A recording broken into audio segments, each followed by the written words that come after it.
Hi, everybody. Hi. It's been a few years since I did any public speaking, so forgive me if I'm a little rusty. My name's Dan Miller. Some of you may know me as the Some of you may know me as the fellow who sticks his hand up and asks a snarky libertarian question at the end of every session.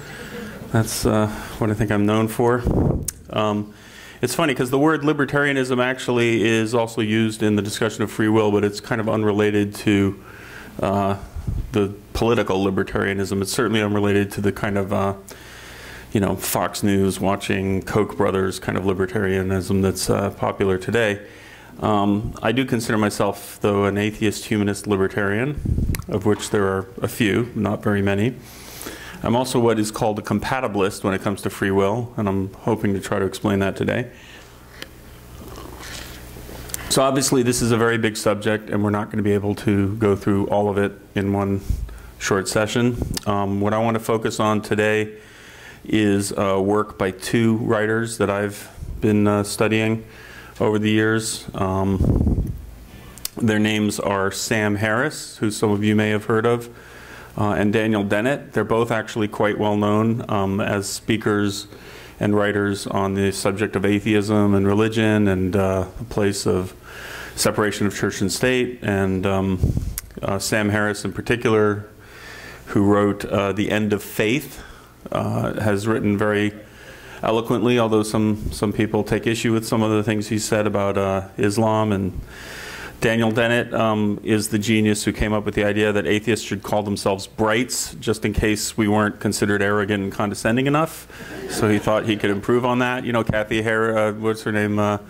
Griffin and Bill Maher apparently and Hitchens weren't out in front enough to annoy people.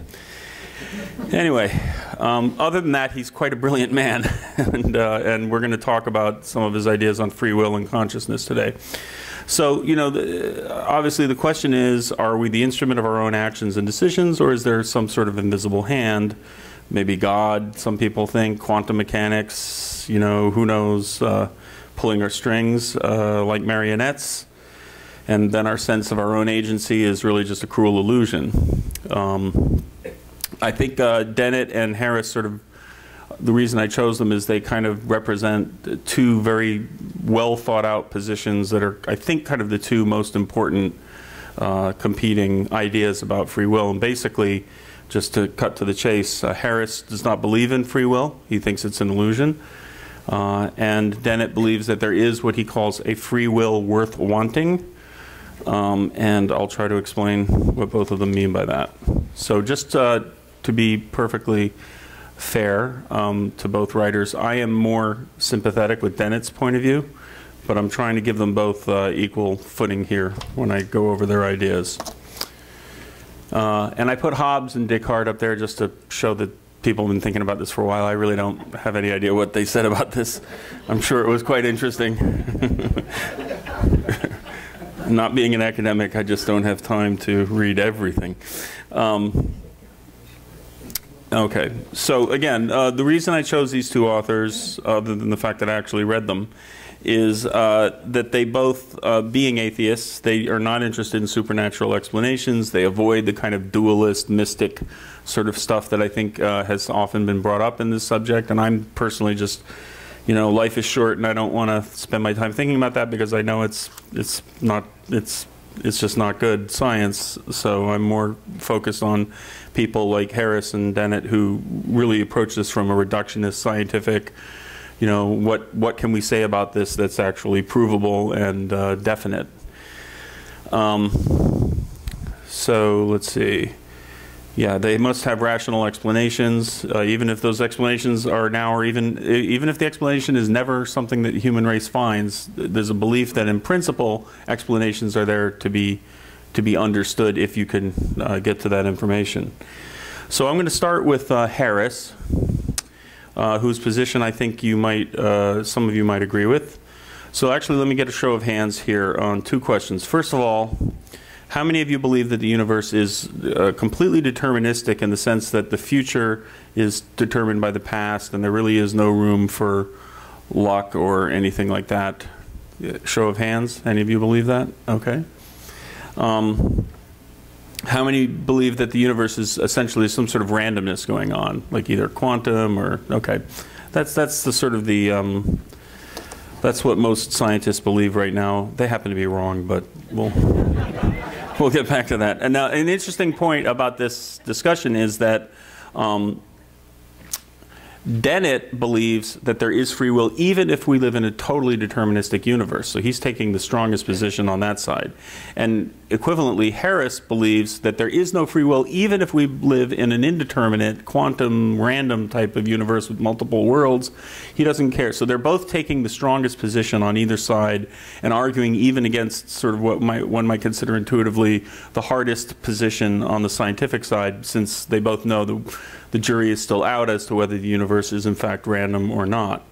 Okay, now raise your hand if you believe that we have free will, that human beings are sort of, I've got one of these.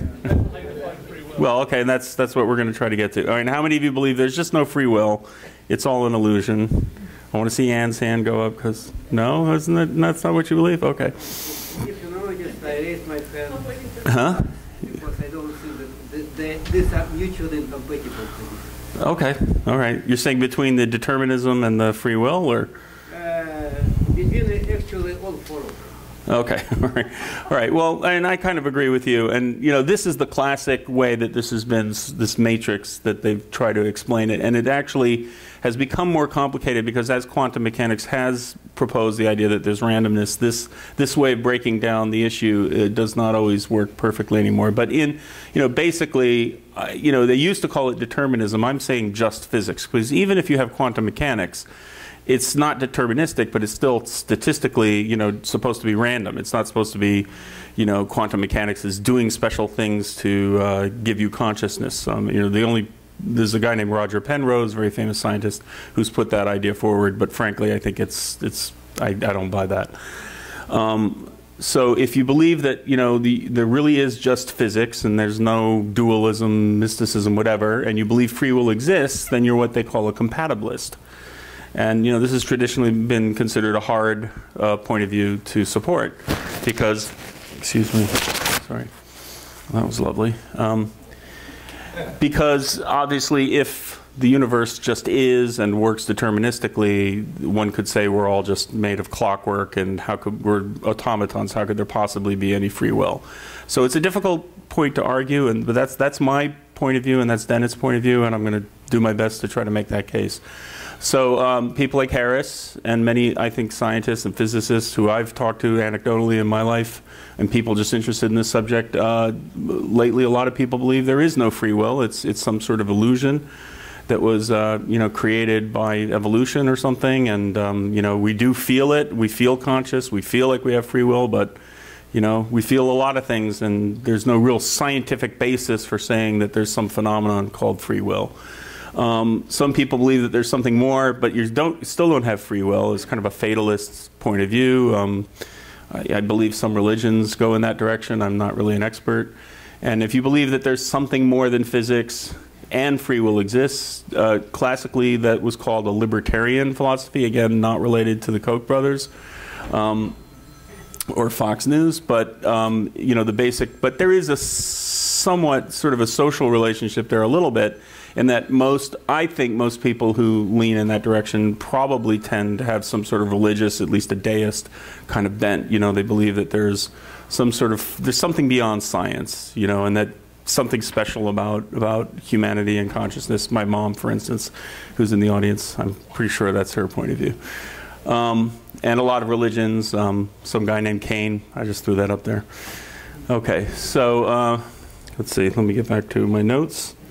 So let me talk a little bit more about Harris. In his short piece, Free Will, he lays out a compelling case using recent developments in neuroscience, which is his specialty, as well as tapping into some older arguments from understanding of physics, chemistry, biology. And his point of view is pretty hardcore. He says free will is an illusion fostered by, and I'm quoting, the fact that most of us feel that we freely author our own thoughts and actions. And then he adds, however difficult it may be to make sense of this in logical or scientific terms, so damning it with faint praise right at the outset. Little ad hominem is always good for the argument. So his background is in neuroscience. I believe he calls himself a neurophysicist or something, or I don't know, neurophysiologist. Okay. And so that, I believe, is basically a study of the animal nervous system, especially human, but also higher mammals and other animals. And he uses results in this discipline to form the backbone of his argument against free will. In one pretty compelling experiment, which some of you may have read of, boy, that's nice and noisy. The guy named Benjamin Libet shows that activity in the brain's motor cortex can be detected up to 1/3 of a second before we actually feel that we have made a conscious decision to move a muscle. So there are things going on in our brain that apparently we're completely unaware of that end up being part of our conscious, what we consider our conscious decision making or our free will. Another experiment showed that people exhibited brain activity related to a decision to push a button up to 10 seconds before the subject was conscious of that decision. So I'm certainly not an expert enough to critique these studies in any detail, and I will admit I'm a little bit skeptical because it sounds like you're trusting someone's subjective judgment. Is it possible that these children can be quiet, or is that, I mean, is there an actual wall between us and them? Okay. Are they just moving through? Well, I'll just soldier forward. Okay. For the sake of argument, I'm going to accept his results that these subjects, you know, said they didn't feel anything and then they pressed the button. I don't think it's a concrete and ironclad argument against free will. The fact that there are aspects. Apparently, somebody doesn't believe in free will. You know, I don't think that's enough to close the argument, but you know, it's definitely compelling that, you know, things are going on that we're not aware of, and you know, I don't think a belief in free will means that we don't acknowledge that there are processes going on in my brain that are related to making decisions, but are not conscious events. In fact, any serious theory of mind and consciousness, including those that Dennett, most of his work has been on consciousness, such as his work Consciousness Explained, another modest little tome, or the popular theories of, say, Marvin Minsky with the Society of Mind. These theories tend to posit you know, a myriad of sub or unconscious goings-on that, you know, basically emerge into conscious thought. So when you think of it sort of like a cognitive scientist, like I think Dennett does, it's not clear that just because someone, you know, didn't know that they were about to make a decision to press a button, that means there's no real consciousness or no free will. I mean, you're making a leap there, in our opinion. So we don't think that free will depends on assuming that every minor event or computation rises to the level of conscious thought, any more than a general of a large army or a CEO of a large corporation or president of a government knows everything that's going on every desk in his domain, his or her domain. But they are, in fact, in control of an organization, and the behavior of that organization emerges and is part of, you know, is related to that person's consciousness, even though they're not conscious of every little detail. So moving sort of down the scientific stack from biology and neurophysics to chemistry and fundamental physics, Harris states that there are 3 significant points of view regarding the problem of free will in a universe governed by physical laws. Yeah, and this is kind of this chart here. The 4th one, the fatalist, he sort of ignores. Basically, it's determinism, libertarianism, and compatibilism. As he defines it, determinism states that we live in a deterministic universe and there can be no free will. That's basically his point of view. And we live in such a universe. So people don't believe in free will if they believe that. Libertarians, again, not the political kind, but metaphysical libertarians believe some sort of non-physical, spiritual, metaphysical agency or something. You know, that point of view has, not surprisingly, in the last few decades, been considered somewhat unscientific and kind of is sort of dismissed out of hand by both Harris and Dennett. And I have to kind of agree, because it's a dualist point of view. I mean, it may have made sense 100 years ago, but I think, you know, once we sort of figured out how the genetic code worked and sort of the physics and chemistry of life, I think it's much, much harder to argue that consciousness and thought is going to forever remain outside of the domain of sort of pure reductionist science. And if you believe that, that's fine, but I don't take that as a particularly supportable position. So the final category, compatibilists, which is what Harris calls, I think in maybe deference to his friend Dennett, the only philosophically respectable way to endorse free will, is, you know, basically saying, okay, the universe, now they used to say deterministic, and now people have extended the thought to include sort of the randomness of quantum mechanics, that whether it's deterministic or it's random through quantum mechanics, in both of those cases, Harris argues there's no free will, but a compatibilist argues that in either case, whether it's random at the bottom or deterministic at the bottom, there is some sort of free will. And probably the hardest way to argue that is by assuming the determinisms, because people do, I know Mark Perkel, if he's here, has brought this up to me, that, you know, the randomness of quantum mechanics somehow sneaks in some sort of intentionality. So people have argued that. I think that's I don't buy that argument. But anyway, so yeah, we talked about the indeterminacy. So Harris's point on indeterminacy, I think, is very, very clear.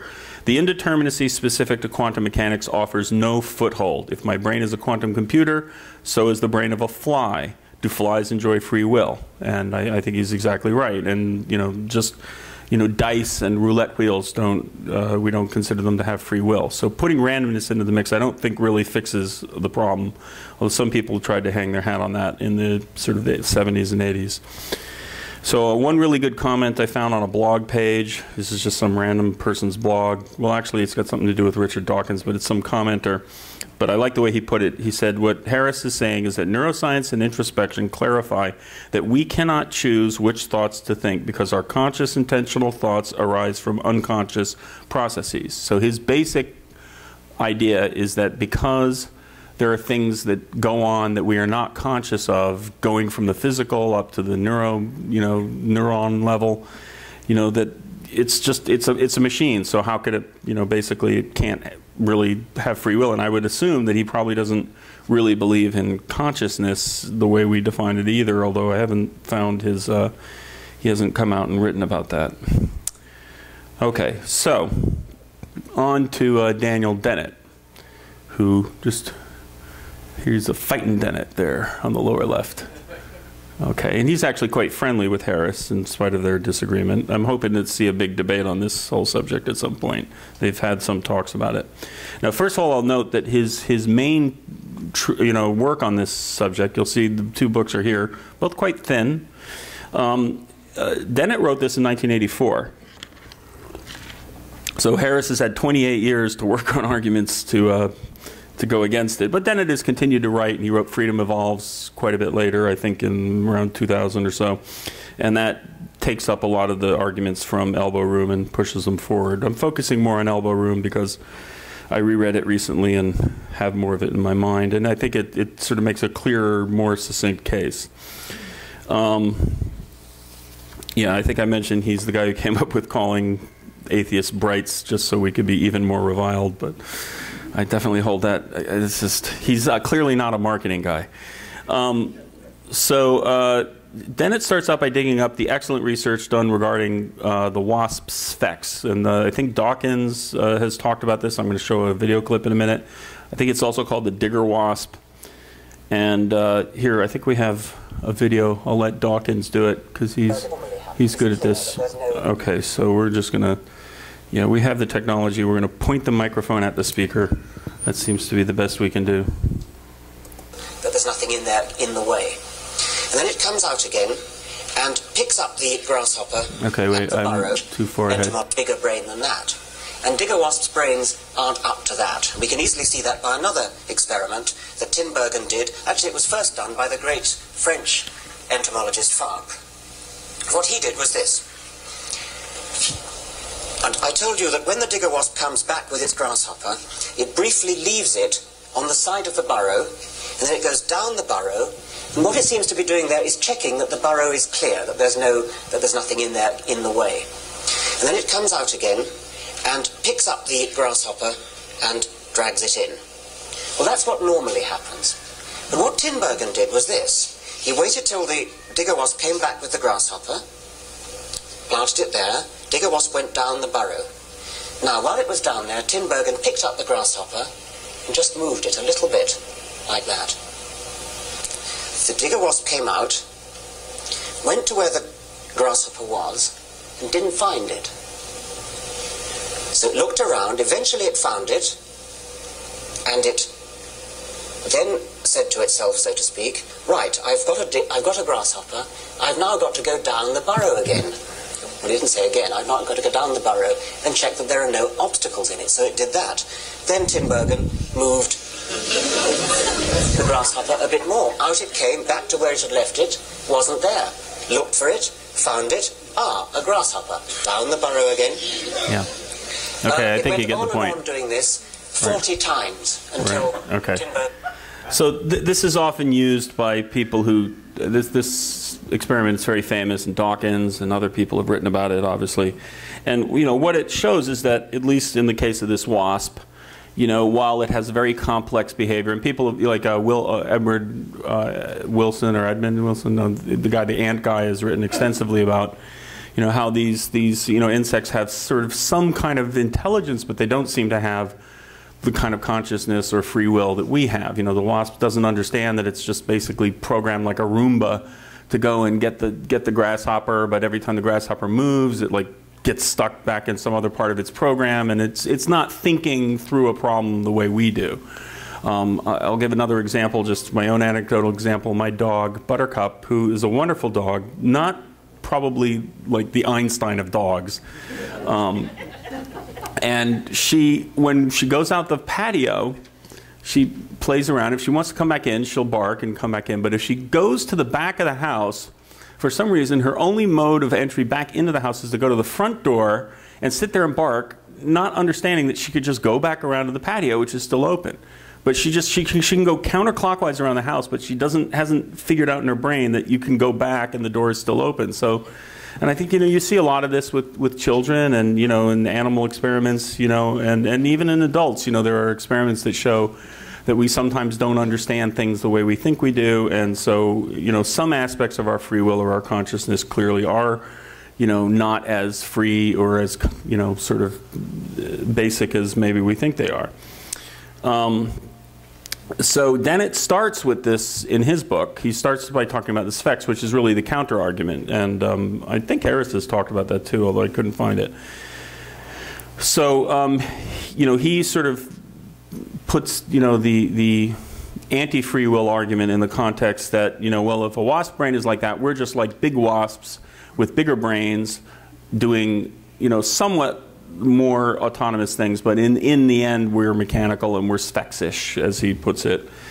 And our, you know, even though our capacity for logic, intuition, communication, so on, is orders of magnitudes greater, in principle the same things are going on. Sensation, cogitation, action, mediated by our nervous system, no matter how complex, is simply a machine of some sort, physical entity bound by the laws of physics, which at some fundamental level must define the laws of chemistry, biology, and as far as Harris and his ilk are concerned, psychology and consciousness and all the rest of it.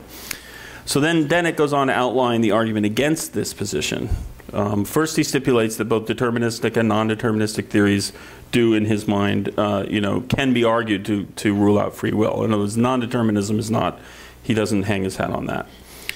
And if the world is deterministic, then by definition our future is already determined. And if it's random, then, you know, it's just blind dice throwing. And so neither of those really gives you a sense of agency or free will the way we sort of intuitively would like to have it. One famous scientist talked about a child's top. You know, it doesn't know that the string that you know pulled it, you know, turns it. It just seems to have some sort of volition, but it's completely just a mechanical device. So his main argument against this Sphex kind of argument is that humans and some higher animals, they have levels of introspection and communication. They're basically information processing machines, and they are so far removed in terms of complexity and subtlety that it really isn't a fair, it's not a valid comparison to compare a human to an ant or an insect. You know, and that it's not just a quantitative difference, but it's a qualitative difference. This is really the crux of his argument, that at a certain level of complexity you kind of move beyond automata and you become something else. And I'm sympathetic to this point of view, and probably partly because, like Dennett, I have a deep interest in artificial intelligence, and I come from a computer software background, which I believe he does as well. And so his basic thrust is that we've developed a capacity for self-reflection that it really puts us on a different footing philosophically. And focusing on the physical fact of determinism in principle blinds us to the amazing, almost magical powers of information processing that hundreds of billions of neurons and hundreds of trillions of synaptic connections are capable of. And he brings up, here's one thought experiment that he brings up to sort of support his distinction between physical determinism and the concept of free will or agency. Some guy named Frankfurt apparently came up with this thought experiment. So there's a guy named Jones, and he hates Smith, and he decides, in full possession of his faculties, he's going to kill Mr. Smith. Now, meanwhile, Dr. Black, the nefarious neurosurgeon, who also hates Mr. Smith, apparently Mr. Smith is a bad guy, has implanted a device in Jones' brain so that if Jones gets a little queasy about killing Smith, Black is going to push a button and Jones will just go ahead and kill Smith like an automaton. So no matter what Jones does, he's going to kill Smith. That is a given because Professor Black has a remote control that makes him do the murder. But Jones decides, no, I'm going to kill Smith, and he does it on his own steam, and Black never has to push the button. So the question is, was that an act of free will? Since in any case, Smith would have been dead and Jones would have been, the murderer. Except sort of intuitively think, well, Jones decided to murder him, so he's got to take some responsibility for that, even though if he hadn't actually done it, the guy would have pushed the button and he would have done it anyway. So there's a difference between sort of being determined in the future to do something. My mother's shaking her head. We'll have to see what her counter-argument is. So I guess I'm not winning the argument. But, he's got a number of these kind of thought experiments, and I would encourage people to read the book because I can't think of them all. And you've probably heard of some of this is kind of related to some of those ethical thought experiments, like there's a fat guy on a bridge, and you push him down, and he stops the train, and the train doesn't kill the little kids, and, is that murder? And so, there's a whole sort of bunch of writing on this kind of issue. But, the basic idea is that your intuition about determinism is not really necessarily valid when you're talking about machines as complex as humans, and this also gets into some interesting issues about physics and stuff, which I'm going to try to talk about a little bit if we have time, which sort of come from my own work and my own ideas, which are not published. So you're hearing it here first. So his main point, Dennett, is that it is not strictly necessary that we could have done otherwise in a physical, sort of deterministic, low-level sense.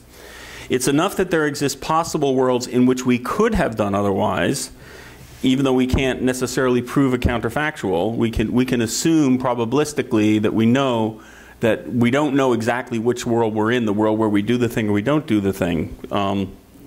And we do have free will necessary to choose, since we don't know a priori what the outcome will be, since we don't have all the information. And I'm going to get into some of this a little later, that even if you have the information, there's still an uncertainty in the future due to some interesting computer science results.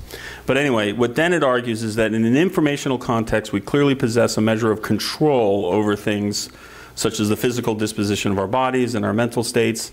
And this is what he means when he says the varieties of free will worth wanting. In other words, you don't need the kind of free will Sam Harris. Sam Harris, I think Dennett would argue, is taking such an absolutist position that he's sort of defining free will in a way that you can't possibly win the argument, but that's not really what we mean when we say we want free will. What we want is free will in the practical here and now sense that, when we make a decision, it has an effect on the future in terms of sort of I would call it the Bayesian probabilistic reality that we live in. And I need to do more work to sort of understand and explain this well, and I'm doing the best I can here today. But it's a subtle argument, and he takes a whole book to make it.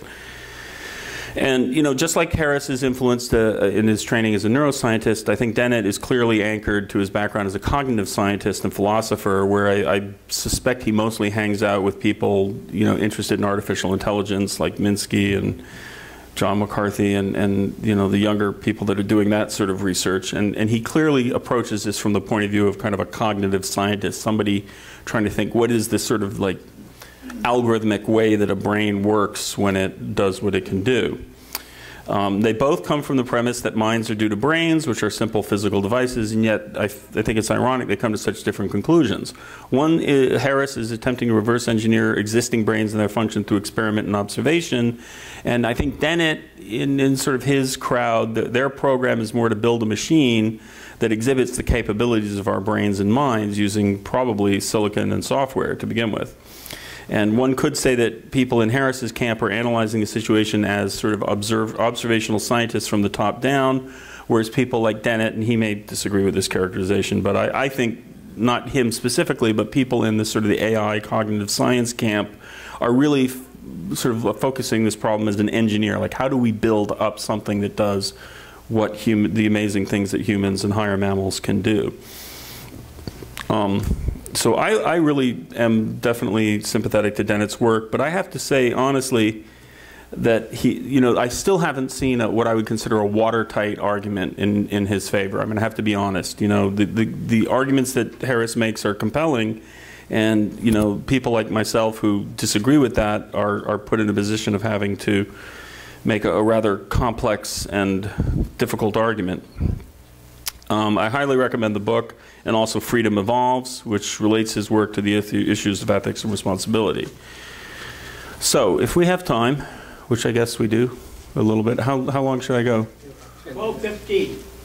Yeah, but when do we want to stop and ask questions? Like 12? How much time you need before 12:15? Okay. I'd say 5 minutes stop them. Yeah, okay. I'll shoot for, try to stop by like 5 to 12. So I'm going to just talk a little bit about some of the things that I've sort of come up with, or I think I've come up with on my own. And these days with Google and Wikipedia, it seems it's impossible to have an original thought because you Google it and somebody's had it. So I'm not saying I invented all of this myself, but I was thinking about these things before I Googled them. And so some people have blogs and stuff but as far as I know, what I'm talking about has not been sort of put out there by an established author. I actually thought that Dennett had said some of this stuff I'm about to say in his works, and I went back and looked through all his works, and he never said it. So I'm taking credit for it. We'll see. Maybe his publisher will come in. So first of all, I believe that free will and consciousness are very connected, and there's some ambiguity with how we use these two terms. And the way I like to describe it, and I've done some work in robotics and computer simulation, and in those areas, what you do is you break things down to sensation and action, or actuation we call it in robotics, which are information coming in from the universe and then information that we put back into the universe through activity, which could be vocal or text, but also physical, limbs and whatever. So I would call free will sort of the consciousness of action. It's just like the consciousness of sensation is what it feels like to think something or to perceive something. The consciousness of action is what it feels like. What is it like to be an agent that does something of your own volition, or apparently your own volition? So I would say the perception of free will is consciousness of action, the feeling that when we act we are under our own volition. Now you can obviously imagine that both conscious sensation and consciousness of action can be impeded or corrupt if you're drunk or you take drugs or you're mentally ill.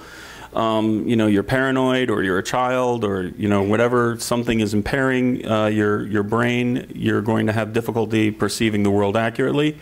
And ethically, fairly, I think, we don't accord people in that situation a full measure of responsibility. Their consciousness has been altered, and that affects ethics and morality. There's a relationship between what I would call competent consciousness and free will, morality, responsibility, accountability. We're probably not going to get to that in 4 minutes, but if a person is physically or mentally impaired in ways that affect their ability to act, we can say their free will is now somewhat less free. But of course, free will is never free from constraints. Free will does not allow me to fly like a bird, and if I lose the use of my legs, it does not give me back the ability to walk. It's the fact of being conscious and having some choice in actions, the ability to make our own free choice. But Harris and those who agree with him take this much further, stating that none of us have anything approaching free will because in a sense we're all slaves to our neurophysiology. But I believe if our perceptions are accurate and our actions deliberate, then we are at least a candidate for the phenomenon of consciousness, including conscious deliberate action, which I propose is equivalent to free will. So one thing, okay, I'm going to take 5 minutes to do this, and we'll stop at 5 of. I think that there's something out there that hasn't really been talked about that much in this context, and it's a little bit off the subject when you first think of it, but I would make the argument that it's very much in context. And it's called the Church-Turing thesis. It's also called the halting problem. If any of you are computer scientists or have worked as programmers or studied computer science, you may have heard of this. It's related in some ways to the Gödel incompleteness theorem, Kurt Gödel. And what it basically says is that we can take a perfectly deterministic machine, what they call a Turing machine, which is basically a computer.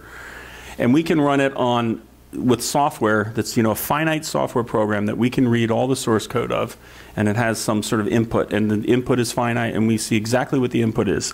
And we know all the rules that go into the software looking at the input and going through its motions and giving us an output. And even though we have all that information and it's completely deterministic, so it's kind of the simplest world you can imagine, simpler than our universe apparently, even in that case, we cannot predict accurately the future, or certainly not in the general case. We cannot generally predict every future state of that machine. That's an interesting thing. If you think about it, that's a little bit sort of mind-blowing, because you have all the information right there. You have the instruction set, you have the software, you have the data, and it's just going to run through a mechanical process. And you would say, well, that mechanical process is completely deterministic, and it is. There's only one possible outcome. But the only way to get that outcome is to run that program through every intervening process, in the general case. So, okay, let me just, oh, sorry. All right. And this was, mathematics is applied physics. So I'm going to do, okay, 3 minutes, I'm going to prove the Church-Turing thesis, the halting problem. I tried to simplify it as much as I could. So, and the programmers in the audience probably will follow this a little closer than some people. But, so programming language is very simple. You add 2, some number plus 2. So this is just a simple pseudocode.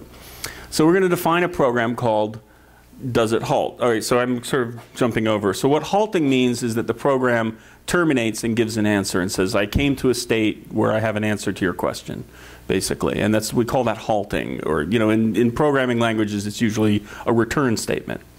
And if the program never returns, you're like, damn, this program, it's hung up, and you get a little hourglass thing, and you do Control-Alt-Delete or unplug your computer. So the question is, can we write a program that tells us whether a certain program is going to return an answer? Very simple question, because we want to know, is this program buggy, or is this program going to give us an answer? Is this program just going to cogitate forever and never come to a resolution? And you would think, well, since it's all mechanical and it's all deterministic, we should be able to look at a program and say whether it's going to come to a conclusion or not. And it turns out you can't. This is what Turing proved, and it's an amazing proof. And so you define a function called does it halt. So you think about it, I'm not writing all the code here, and then you say yes, it halts, or no, it doesn't halt.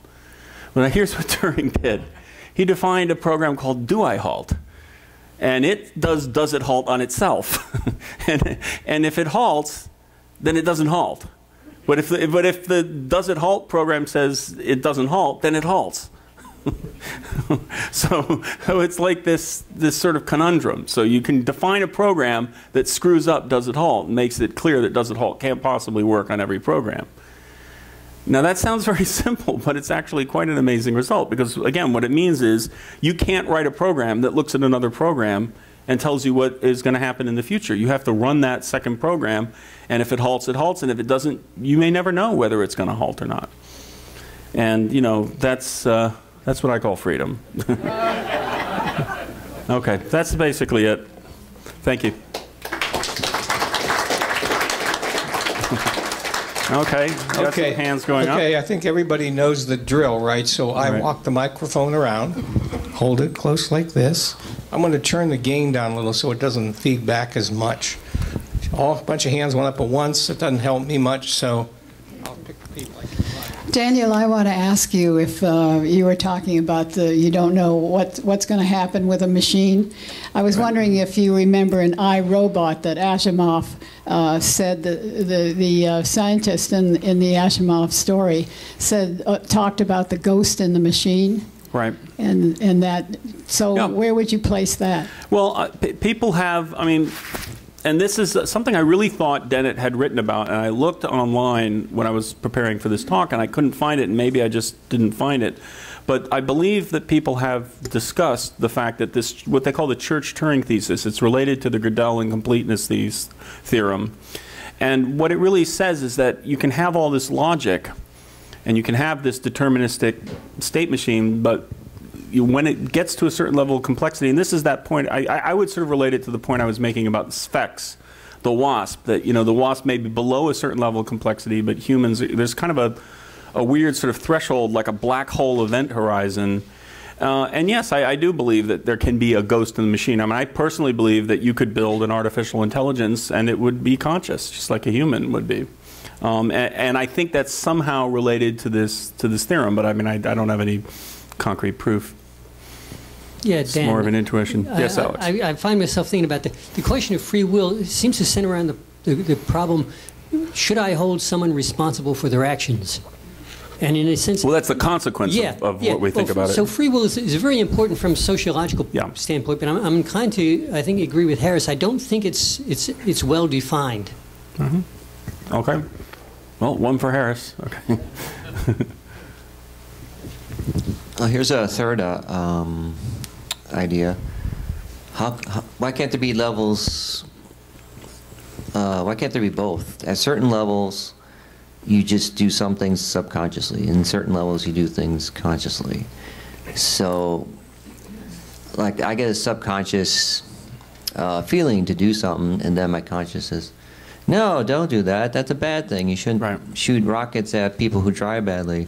Right. So, yeah, and Dennett talks about that. He has a section where he says, you know, why, if men are attracted to women and they're, you know, physically bigger than women, why don't they just rape them whenever they see them and they're attracted to them? And obviously, in society, you know, we have inhibitions against violence and actions against other people. And this gets into the whole moral, ethical side of free will. I think, you know, we didn't have time to really get into it deeply, but my quick take on it would be that if you have enough free will and you're constructed sort of so that you have some conscious control over your inhibitions, then I hold you responsible for controlling those unconscious impulses that you have that come up and bubble up into your consciousness. In other words, if you can prove to me that you have some sort of Tourette's syndrome and you have a condition where you don't have conscious control of your own actions, then I would say you don't have free will. So there can be these unconscious things, but at the top there needs to be some sort of conscious, and this gets into the whole, this is the relationship, by the way, between the political libertarianism and metaphysical libertarianism. There is sort of a common thread there of holding people responsible for what they do because they have free will. I don't know who's next. Over here. By the way, I want to say that I think you gave an excellent presentation and looking at different sides of this. I guess my concern here is what kind of controlled experiment could decide whether a machine does or does not have free will. In particular, because there could be some program which causes, and it could be some random number generator as part of it. There could be some program which causes the machine to desire things and causes the machine to be conscious. Yep. So the mere fact that the machine desires things and is conscious, to me, that doesn't mean it has free will, because the program is causing the machine to be conscious. So I think that's the problem. I think there's some.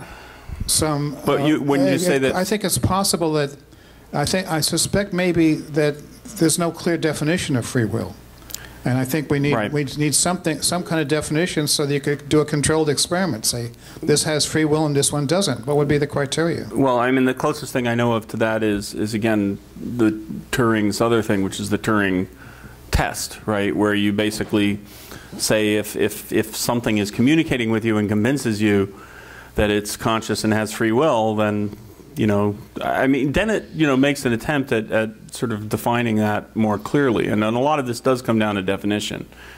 So I would agree with that. But as far as like whether the computer is programmed and has no free will, you're programmed by evolution and physics, so you're no different than the computer program, right? So I don't think you can make a distinction between humans and machines.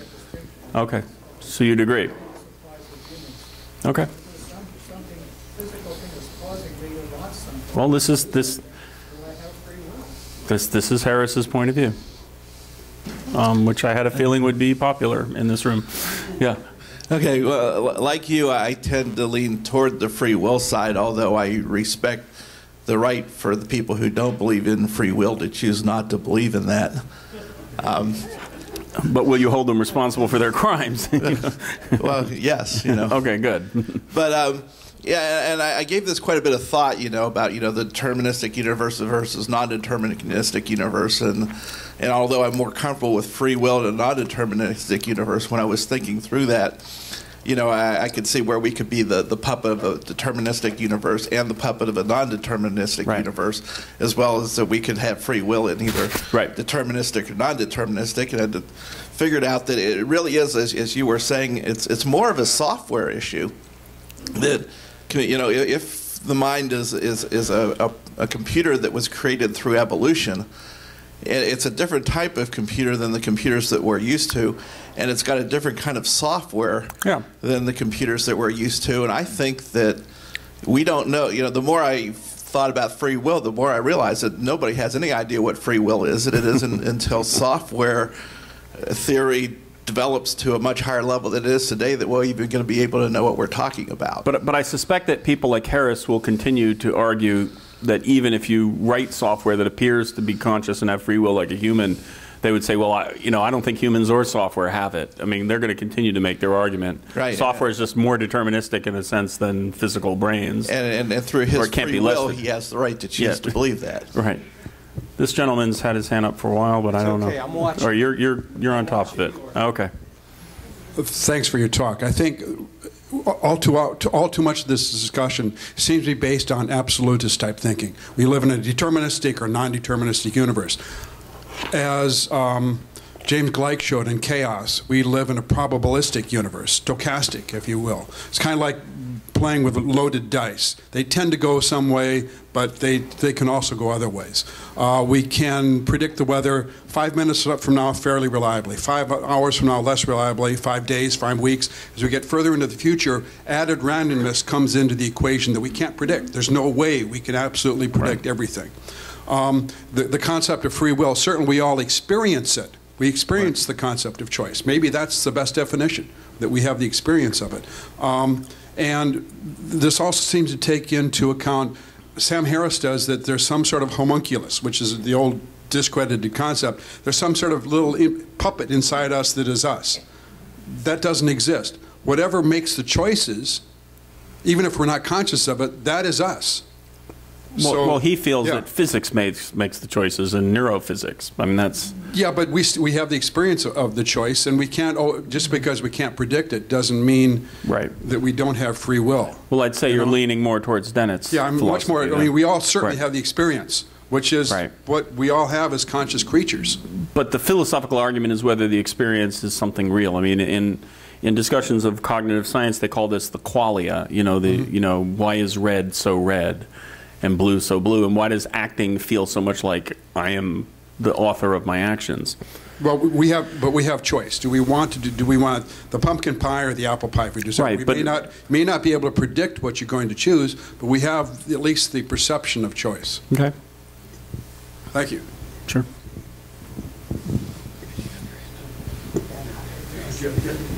Thank you. Thank you Thank you for your presentation. It's very interesting. And I have many questions and one comment, or rather proposal. But let me limit myself just by one question. And this is about that we all are product of evolution, right? Mm-hmm. And so no matter how we define free will, illusion, and so on, how do you see the evolutionary process or the evolutionary meaning, if you want, of that phenomenon that we are calling a free will. So what is the evolutionary advantage of having free will or not having free will? That's a good question. What kind of evolutionary pressures formed this phenomenon in us? Yeah, I mean, I certainly can't answer that in 30 seconds. I also have a comment. Okay. Well, let me answer your question, and then you can make your comment as best I can.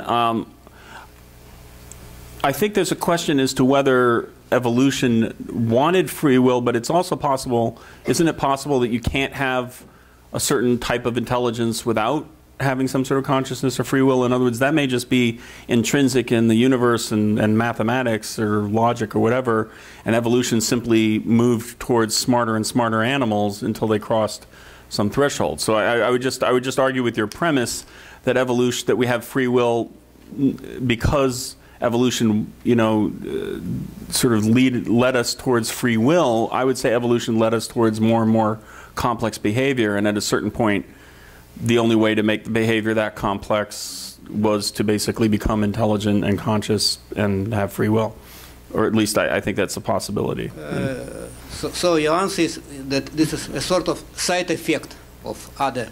Yes, in a sense, right. It's an emergent phenomena of complexity. That's kind of my gut hunch. I mean, I'm certainly have no proof for that, but I think there's some evidence for that you couldn't really make a machine, super intelligent and flexible and adaptable in the way humans are, and have it be completely sort of have no consciousness, no free will, no sense of its own identity. I don't think, as a software matter or as an algorithmic matter, I think that would be actually harder to construct. That's my hunch, but it's just basically a guess. And your comment? And my comment, or maybe rather a proposal, is that my background is somewhat similar to you and somewhat different. So I am a physicist, but I spent almost all my life by doing computer simulations, developing computer models. And so I would suggest that maybe I could give a follow-up talk on the same topic, trying to cover some other aspects of this. Sure. Which just was not possible to cover. I've worked on physical simulation. I'd be very interested to hear about that. Bill, you're about 5 minutes. Free will is the ability to decide on your own, irrespective of anything else. It seems to me that the church has invented free will as a manipulation tool to get people to believe that they should do what the church says. The question is, how do you make a decision? In my life, I always made decisions based on what I had a worldview of what is right. I had a dog which had the same ability. I used to run through farmland. Smarter than my dog. I ran through farmland at night with this dog. It was great fun. And one night, running through high grass, I hit an electric wire which dropped me flat on my face and almost broke my nose.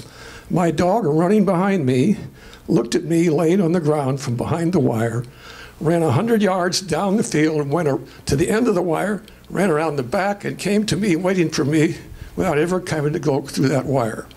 Now, what was in the mind of that dog? More than's in the mind of my dog. That's for sure. I am presuming. That's the Einstein of dogs. Yeah. I am presuming that dog, being an adventurous dog, as I knew he was, had been running through fields. Oh, yeah, that's possible. Had been running through these fields before. And had seen that. And so this dog, just like any human, didn't make a free choice. He made a logical choice. Okay, let me respond to some of that. So, based on his experience, I want to make it clear that wire had just been put up the day before, so I didn't know about it, but the dog did.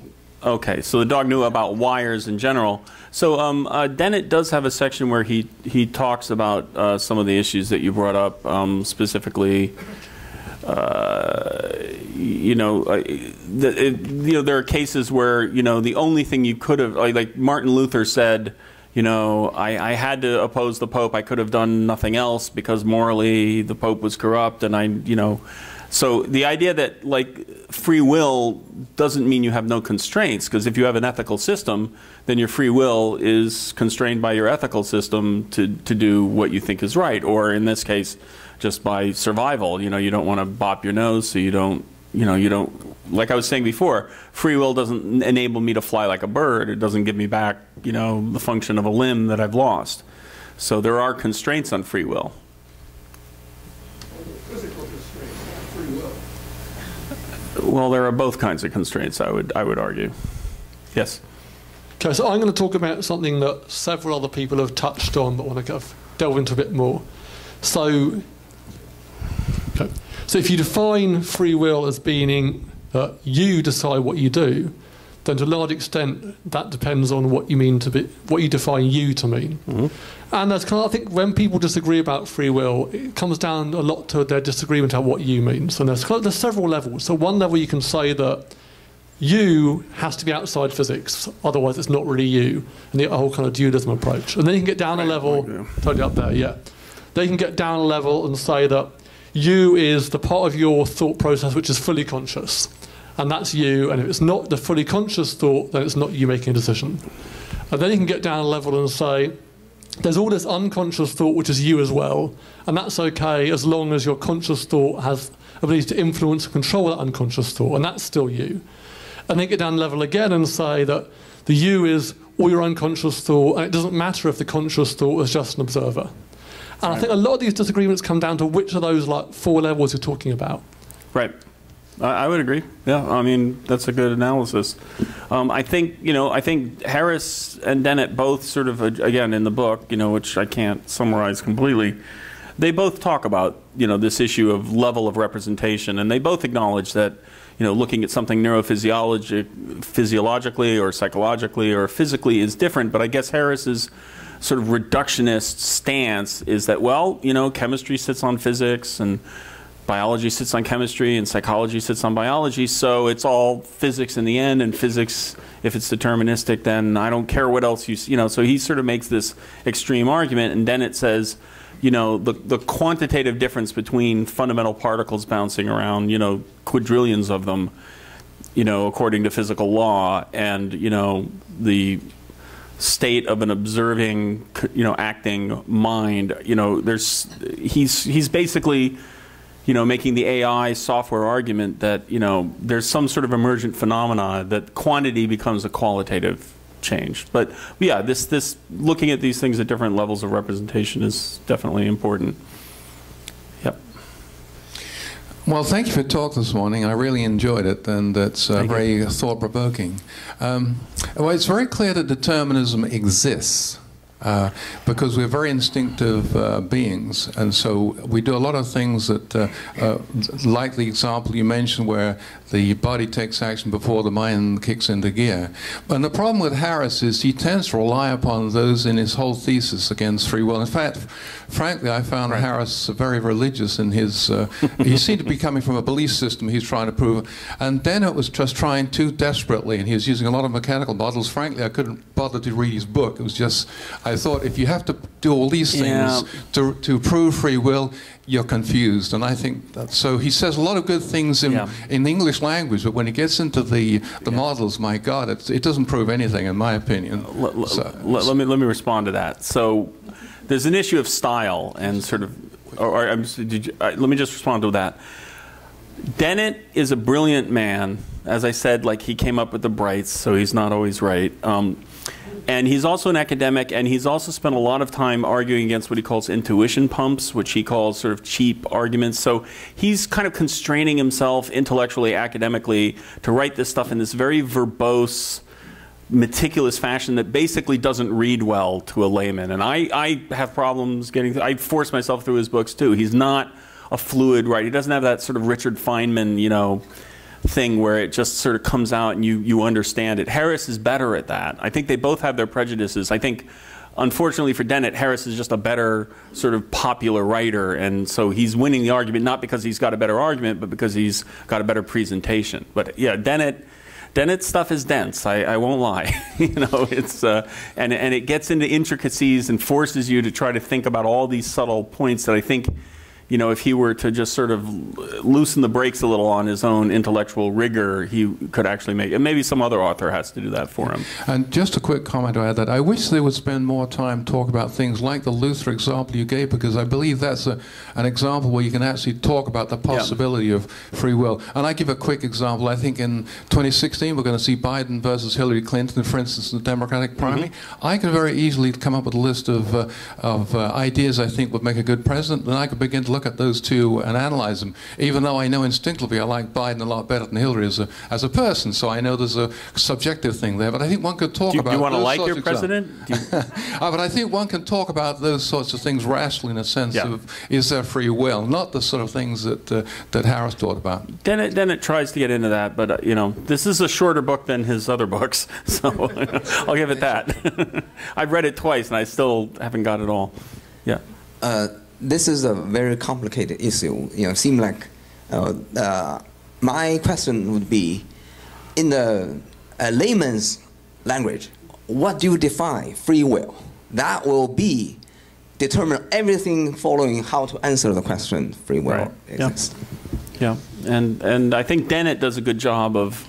I don't think I did a perfect job in this presentation because basically I didn't have time to reread everything he wrote, but he tries to do that. You know, it's tricky. Well, thank you. I enjoyed your talk. Thank you. I have one problem with all these discussions on free will. Okay. We tend to attribute free will to the individual. When we talk of free will, we tend to talk of actions of individuals. But we are never really individuals. We are social animals. Yeah. We are part, and we grow, and we are educated in a social context. And this has been going on for generations.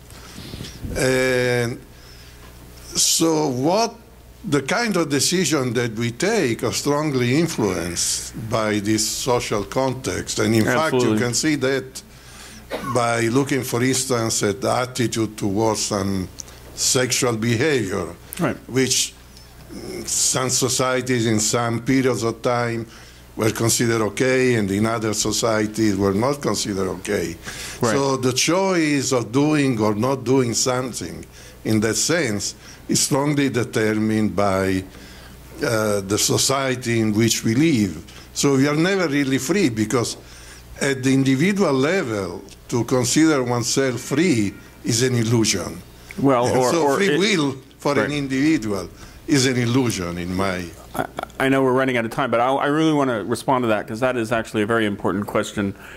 I would say that in our human society, if somebody really considers themselves free, they're basically considered a pathological sociopath, because they'll just kill people, you know, serial killers. If anybody watched the show Dexter, you know, he didn't have any problem killing people, you know, so he was freer than me, right? So society is a very important point. I would recommend one book which I recently read, which is Edward O. Wilson, The Social Conquest of Earth. It sort of relates insect societies and human, and I think you're right that the intellectuals in this field have not. They have focused on individuals, and you know, because the AI people want to create an individual brain, and they haven't really focused on like larger units, like a social unit of primates, which is what humans are. It's a very good point. I think we're sort of out of time. Actually, I got the word a little bit ago that they need maybe another 5 minutes. Right. So well, we can keep talking. It's a little awkward setting things up here. So great. I think you did a terrific job. Thank you so much for. You can see there's a lot of response in the audience to what you've said, and thank you. Thank you. I do want to say that I think there's no clear line between the conscious and the subconscious, and my opinion is that my free will is already functioning at my subconscious level. As Harris is pointing out, you already, a lot of books are now showing this, that you first make the decision at a subconscious level, instantaneously. Right. And then you pull it up to the conscious level and you make all this rationalization and you make lists of the pros and the cons and everything, and you end up deciding what you already decided at the subconscious level. Well, in my opinion, my subconscious is my free will already. It's me talking. there's no clear line between my conscious and my subconscious. They are intertwined, and they are my free will. That's an interesting point. I would just say that when you sort of move from just sort of this intellectual discussion to the impact of theories of free will on responsibility and accountability, I would say then how do you hold someone accountable for something they weren't conscious of, right? So if somebody, does something bad and says, well, I didn't know it was bad, I wasn't conscious of the fact that I was harming people. So I think there's a whole bunch of sort of ethical issues that arise from how you approach this problem. Okay, I've lost track of who's next. So who got missed?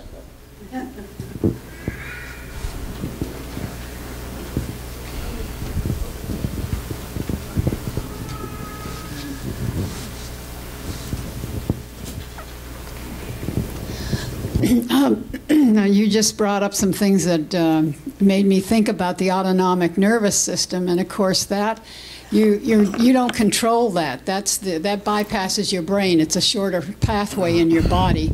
You mean like reflexes? Or? Yeah, exactly. Right. Where you pull your hand away from a hot stove before you even feel it. And I've gotten to the point where I notice it enough that I start to feel it sooner because I've done that enough. But I was thinking about the time that, and I don't damn that system, it's protective. It prevents you from being hurt, usually. But I thought about one time when I say that I could never kill anything. I'm an organic family farmer. I chase animals away from my crops by using things that may hurt, like high noise, that kind of thing, but I never kill. Okay, now I have to say that I'm a liar. Because I was in the kitchen one day, and I was right by a microwave, and this thing popped out, and it was a big, black, horrible, multi-legged monster. It was actually a big beetle. It wasn't a cockroach, thank goodness. But I, before even thought of it, slammed that thing, and it was dead before I had any chance to think. So I understand that I can be a killer. And I have a little more understanding of myself, but I'm not controlling that. Yeah, well, and obviously there are theories of self-defense that people use in cases of violence. You take a thing like the George Zimmerman case, where it's very hard to tell, who was right. I mean, it seems like it was a fight and one of them had a gun. But yeah, I mean, again, the relationship of this stuff to ethics and law and society is probably good for a whole nother talk. Any more questions? Yeah.